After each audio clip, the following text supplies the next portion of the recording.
Assalamualaikum warahmatullahi wabarakatuh. Selamat datang kepada semua pencinta ikan hias, terutamanya ikan laga. Ikan laga ni mendapat permintaan yang tinggi di pasaran sejak akhir-akhir ni sepanjang tempoh Perintah Kawalan Pergerakan PKP susulan daripada penularan COVID-19. Selain menjaga kualiti air, peminat atau penternak ikan juga harus memberi perhatian kepada jenis makanan yang diberikan kepada ikan peliharaan. Adakah anda tahu jenis makanan yang diberikan kepada ikan ada 3 jenis, iaitu makanan hidup, makanan buatan seperti pellet dan makanan frozen.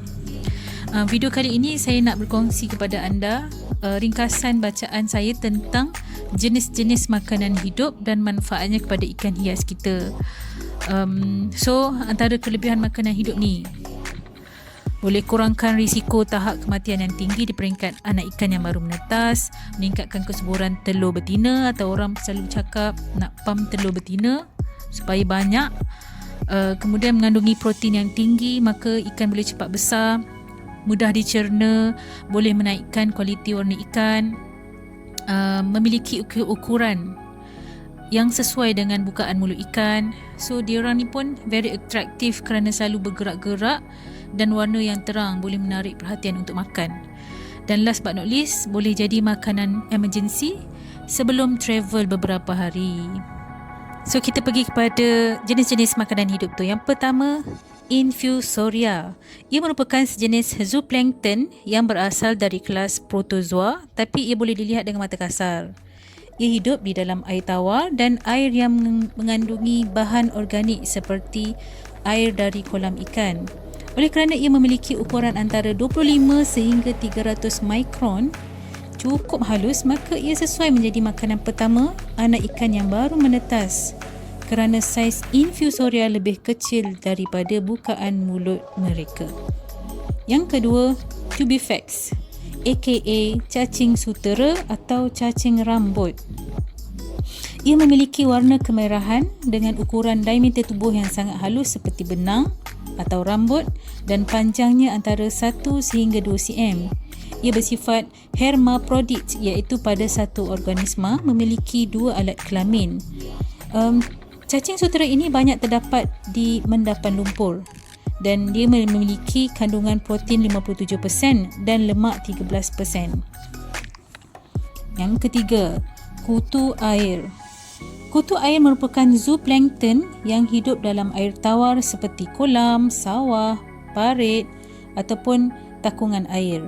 Kandungan protein kutu air yang tinggi dapat mencapai sehingga 66% dan lemak 3%.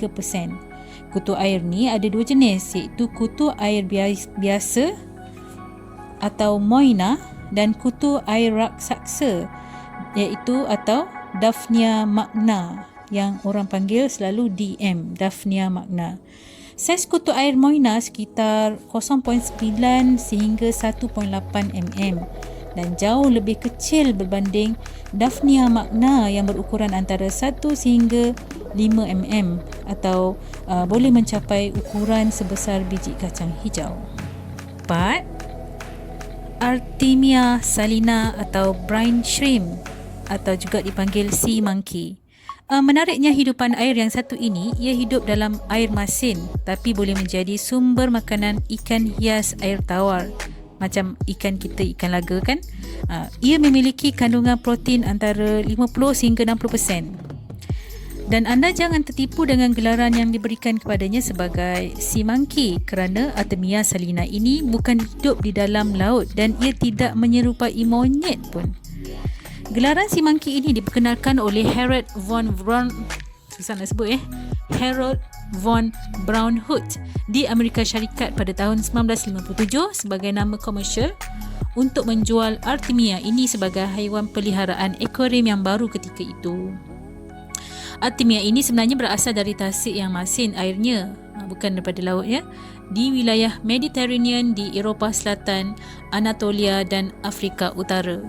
Dan sejarah telah direkodkan penemuan pertama Artemia ini ditemui pada abad ke-10 Masihi di tasik Urmia, Iran, yang merupakan sebuah tasik terbesar di Timur Tengah. Dan terdapat 2 jenis cengkerang telur, iaitu telur nipis yang boleh menetas dengan serta-merta dan telur tebal yang boleh kekal dalam keadaan yang tidak aktif atau dormant selama beberapa tahun dan hanya akan menetas apabila mereka diletakkan dalam air masin. Dan inilah yang kita selalu panggil telur baby brine shrimp atau BBS yang banyak dijual di pasaran. Yang kelima, red tail fairy shrimp atau nama saintifiknya Streptocephalus sealy. Ia merupakan saudara kepada Artemia atau baby brine shrimp atau brine shrimp, macam adik-beradik kan.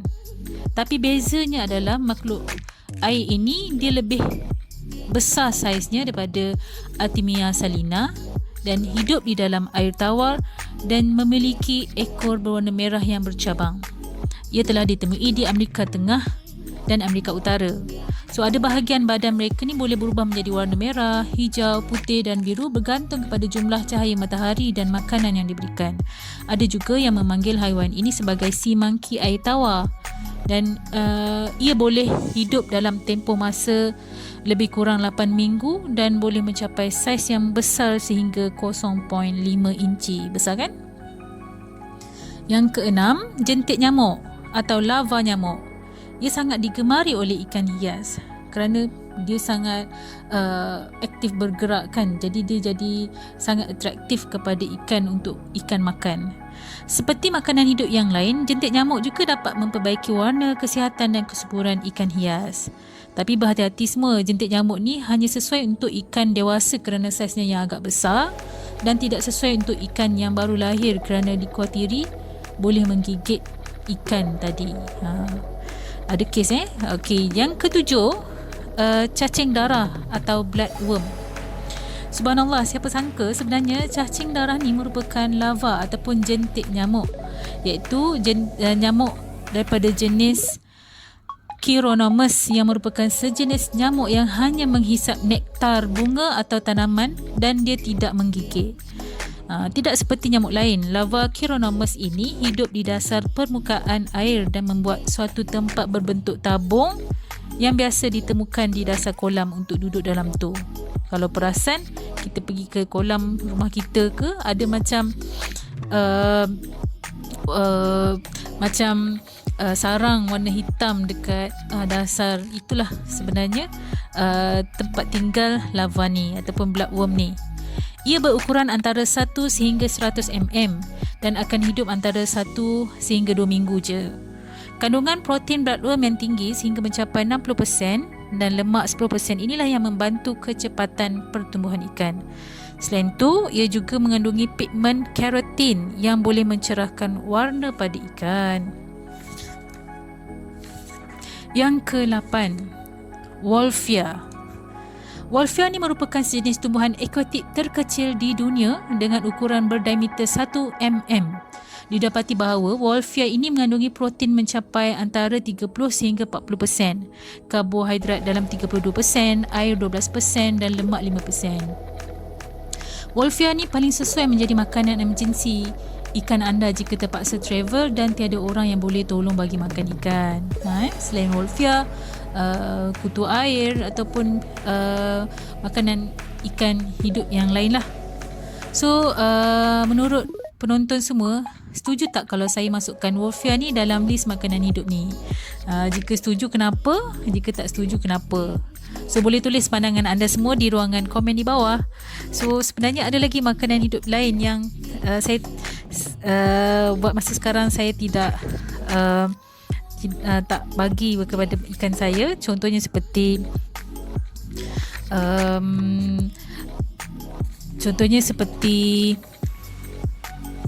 microworms ataupun vinegar eel. So kalau ada lagi penonton semua rasa yang tak masuk dalam list ni, boleh nyatakan dalam komen di bawah. Okey, terima kasih kerana menonton. Semoga selamat, all the best kepada semua untuk cari ataupun ternak makanan hidup ni. Semoga ikan-ikan kita semua sihat dan membesar dengan jayanya.